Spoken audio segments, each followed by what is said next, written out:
Hi. You probably heard before that hyperventilation is not healthy for you. Now in this video I would like to explain why hyperventilation is dangerous, especially in the long term.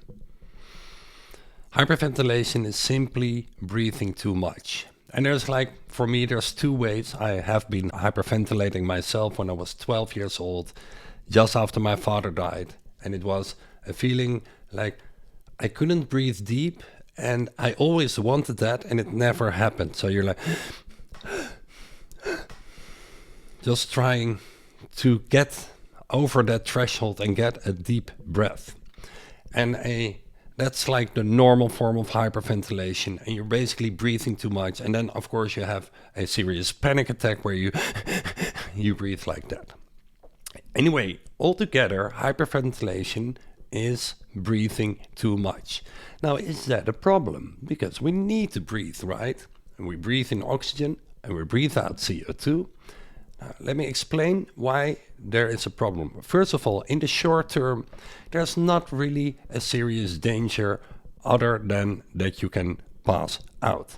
Those of you who are hyperventilating notice tingling sensations in your fingers. It's a sign you're blowing off a lot of CO2. And the next step would be, if you wouldn't slow down your breathing, that you can pass out. Now, of course, this is very dangerous if you're driving a car or when you're inside the water. But other than that, there's no real life threatening thing in the short term. But now the long term, and I would like to introduce, before I explain why this is dangerous, the Bohr effect. Now, Christian Bohr is a scientist. In 1904, he found out the following: the relationship between the levels of CO2 in our bloodstream and the ability of the oxygen level to go away from the hemoglobin, from the red blood cell, and actually enter the muscle tissue or the nerve tissue. So this relationship is inverse. In other words, if the CO2 levels are too low, then the oxygen sticks to the hemoglobin. It stays stuck in the red blood cell, simply said, and it doesn't flow to your muscle and nerve tissue. Yeah, so what happens if we breathe a lot? Of course, we get more oxygen, and in your blood, if you hyperventilate, the oxygen level in your blood is beautifully 100% saturated. But because you are breathing too much, the CO2 levels are too low, and therefore the oxygen stays in the blood and is not released to the muscle tissue. I hope I make sense. So long term, what is happening, if you're chronically hyperventilating, you basically have a chronic lack of oxygen in your muscle tissue. I know this sounds weird because you're breathing too much, but you get a lack of oxygen. Well, that's exactly what is happening.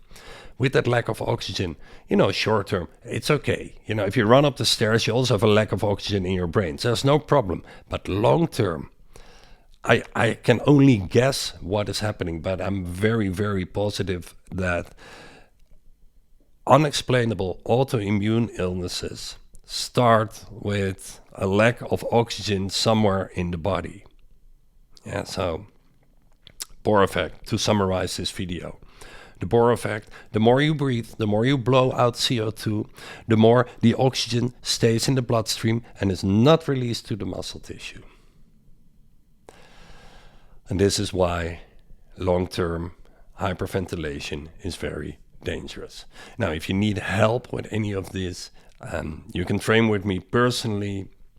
I have an online program, 6-week online program that likely is everything you need when it comes to breathing. You can find it in the info card on my website. If you need to reach out, you can write me an email, or there's a WhatsApp button. You can send me a WhatsApp.